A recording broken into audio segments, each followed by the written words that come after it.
大家好. 여러분 안녕하세요. 이번 시간에는 단어에 대해서 같이 한번 살펴보도록 할 거예요. 그런데 제가 장담하건대 이번 강의 들으면은 여러분들 중국어 공부를 앞두고 마음이 굉장히 편해지실 거예요. 왜냐면은 제가 준비한 첫 번째가 한국인이 중국어를 배울 때 유리한 점이거든요. 한국인이라는 이유만으로 중국어를 배울 때 유리한 점 제가 생각해 보니까 세 가지 정도가 있더라고요. 자, 첫 번째 한번 보도록 할게요. 한국어 문법은 어렵다. 이게 이유입니다. 라고 하면 선생님 한국어 문법이 어려운 게 왜 유리한 거예요? 라고 할 텐데 상대적으로 한국어 문법이 어려운 거에 상대적으로 중국어 문법은 쉽거든요. 자, 예를 한번 들어보면요. 한국어에서 사랑한다 라는 표현을 누군가에게 고백을 해요. 글로 쓸 수도 있고 말로 할 수도 있어요. 그럴 때 할 수 있는 표현이요. 사랑하다, 사랑한다, 사랑합니다, 사랑해요, 사랑해, 그리고 사랑했었다, 사랑할 거다, 사랑하니까, 사랑한다면 이렇게 여러 가지로 어미 변화가 많죠. 자, 이런 거를 외국인한테 사랑한다라는 단어 하나를 알려주고 이렇게 맥락에 따라서 바뀐다라고 하면은요, 진짜 막 머리가요, 막 이렇게 터져 나갈 것 같을 거예요. 그런데 중국어는요. 어쨌든 맥락에 맞게 이런 표현을 하나로 표현할 수 있다는 거예요. 我爱你, 사랑해 라고 하는 표현에서 I라는 단어가 사랑한다 라는 의미를 가지고 있거든요. 그러니까 제가 지금 예로 든 거는 정말 빙산의 일각이고요. 조금 중국어를 오랫동안 유지하다 보면은 진짜 중국어가 약간 발음에서 내가 좀 처음에는 좀 힘들었는데 한자 때문에 내가 좀 겁을 먹기는 했는데 이거 해보니까 쉽네.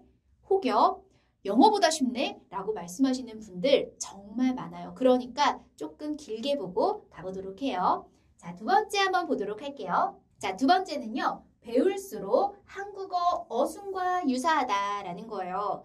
이 표현에도 반박 바로 나올 거예요. 아닌데? 이거 중국어는 영어랑 똑같은데 내가 그렇게 들었는데 라고 하시는 분들 있단 말이에요. 네, 그 말도 맞아요. 뭐예요? 여기서는 한국어랑 영어도 뭐예요? 라고 할 수 있는데 아주 기본적인 뼈대를 놓고 짧은 문장을 놓고 보면은 영어의 어순과 기본 어순과 중국어의 어순은 같아요. 그런데 언제까지 애기처럼 짧은 말만 할 거예요. 살도 붙이고 이렇게 문장의 길이를 늘려가다 보면은 이런 것들 수식어라고 하죠. 그 수식어의 위치들이 놀랍게도 배우면 배울수록 한국어랑 유사하다는 거 느끼시려면 여러분 제가 아까 말씀드렸죠. 조금 길게 보고 가셔야 돼요. 우리 같이 한번 느껴봐요. 자, 이제 세 번째 보도록 할게요. 한국어 발음이 비슷한 한국어에 발음이 비슷한 한자어가 많다는 거예요. 어떻게 보면은 제가 오늘 이번 시간에 준비한 맥락이랑 가장 비슷한 건데요. 중국어를 내가 들었는데 한국어의 의미가 떠오르네? 라고 하는 것들이 의외로 많다는 거예요. 자, 아래에 있는 것들 한번 들어보세요. 제가 어떤 앞뒤 맥락이나 이런 것들 안 알려드리지만 분명히 이렇게 딱 귀에 들으면 이거 아닐까라고 하는 것 한 개 이상 있다. 저 여기다 장담합니다. 자, 한번 들어보세요. 雨伞, 空气, 同意, 勇气, 重要. 자, 딱 들었을 때 이건 정말 이걸 것 같아요 라고 하는 거 확률적으로 제가 그냥 이렇게 물어보지는 못하잖아요. 확률적으로 아마 이 단어를 여러분들이 많이 알아듣지 않았을까 싶어요. 重要, 重要하면 네, 맞아요. 아마 맞을 거예요. 중요하다라고 하는 발음과 굉장히 유사하다는 거예요. 자, 이렇게 한국인이 중국어를 배울 때 유리한 점만 말씀드리면 뭐 중국어 할만하겠네. 한자만 빼면 이라고 생각하실 수 있는데 사실 또 그런 거는 아니에요. 그래서 한국인이 중국어를 배울 때 유리한 점 말고 조금 불리한 점도 한번 같이 말씀드리고 가보도록 할게요. 자, 한국인이기 때문에 중국어를 배우려고 하다 보면은 한국어에 없는 발음이라든지 성조 때문에 또 되게 시작할 때 힘들어 하시는 분들 많아요. 자, 그런데 자, 발음이나 성조, 제 포인트는요. 단기 완성은 없다라는 거예요. 공부를 배우다 보면은요. 짧은 기간에 효율을 높이기 위해서 막 교재 같은 데도 단기 완성, 30일 완성 이런 거 굉장히 많잖아요. 그런데 단기 완성 없어요. 특히 발음이나 성조는요. 자, 여기에 있는 이 문장은요. 제가 중국에 5년 동안 있으면서 정말 무수히 많이 했었던 제 이름을 소개하는 건데요. 한번 들어보세요, 여러분. 我叫金义珍，艺术的艺，珍贵的珍， 자, 이렇게 하는 발음으로 했어야 하는데 때는 제가 본과 2학년 때예요. 2학년 때 제가 요 똑같은 문장을 교수님 앞에서 이렇게 발음을 했어요. 我叫金义珍, 艺术的艺, 珍贵的珍.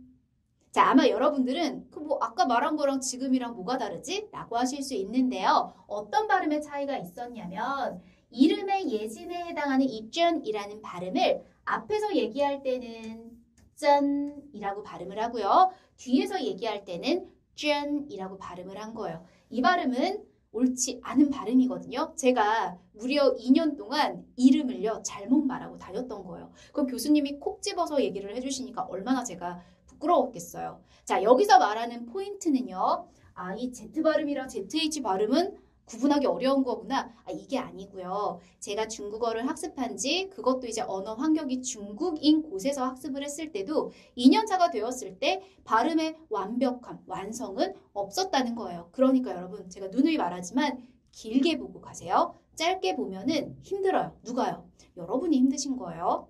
자, 뒤에 한번 이어서 보도록 할게요.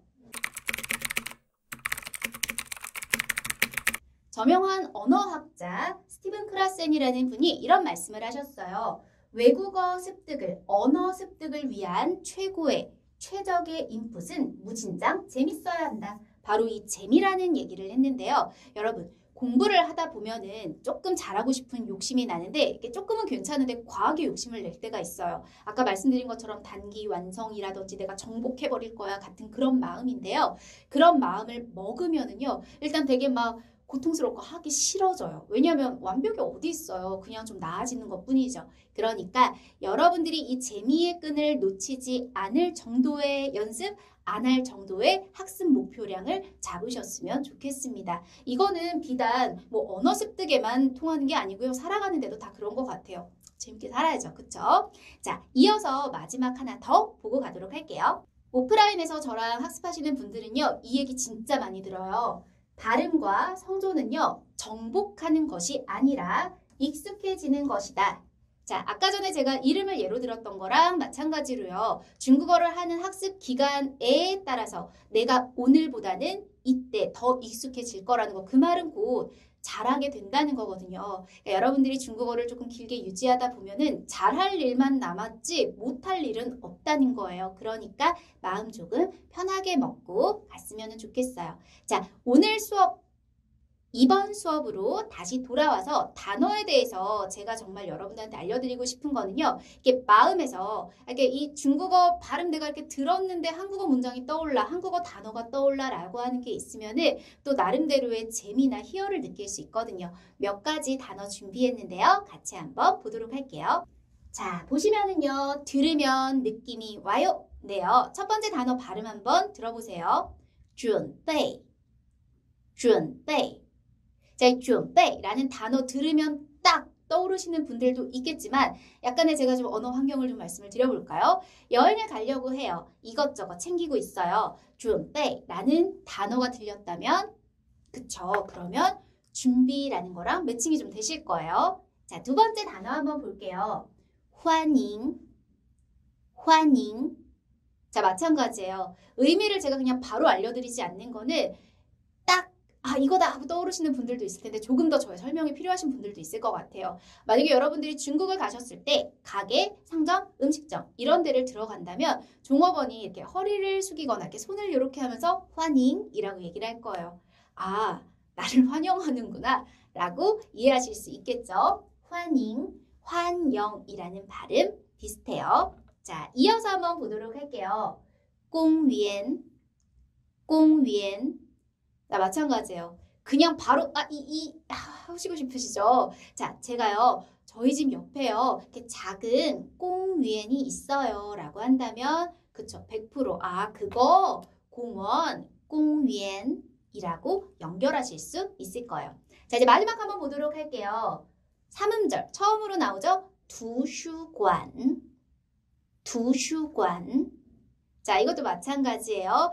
시험 기간이에요. 내가 평소에는 잘 가진 않지만 시험 기간에는 图书馆 여기 가서 공부해야지 라고 하는 언어 환경이 있다면 아, 이거 도서관이랑 되게 비슷하다. 图书馆이라고 생각하실 수 있을 거예요.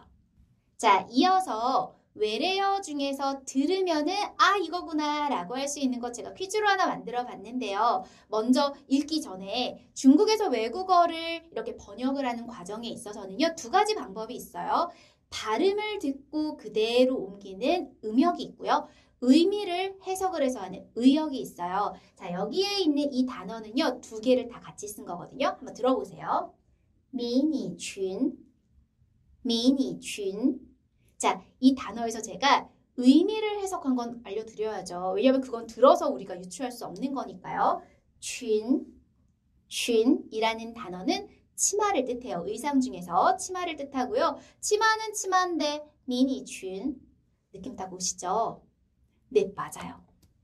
중국어로 미니스커트를 미니쥔이라고 하는데요. 제가 많고 많은 외래어 중에 이걸 가지고 온 이유는요. 이 음을 가지고 온 미니에 이 중국 사람들의 해석이 들어간 게 저는 막 너무 재밌더라고요. 자, 보시면은요. 니하오 할 때 니죠? 너, 당신이라는 뜻이고요. 앞에 있는 미라는 단어는요. 유혹하다, 미혹하다의 뜻을 가지고 있어요. 그러니까 중국인들에게 이 미니친의 의미는요. 짧은 치마의 의미 플러스 어떤 어감이 들어있다고요?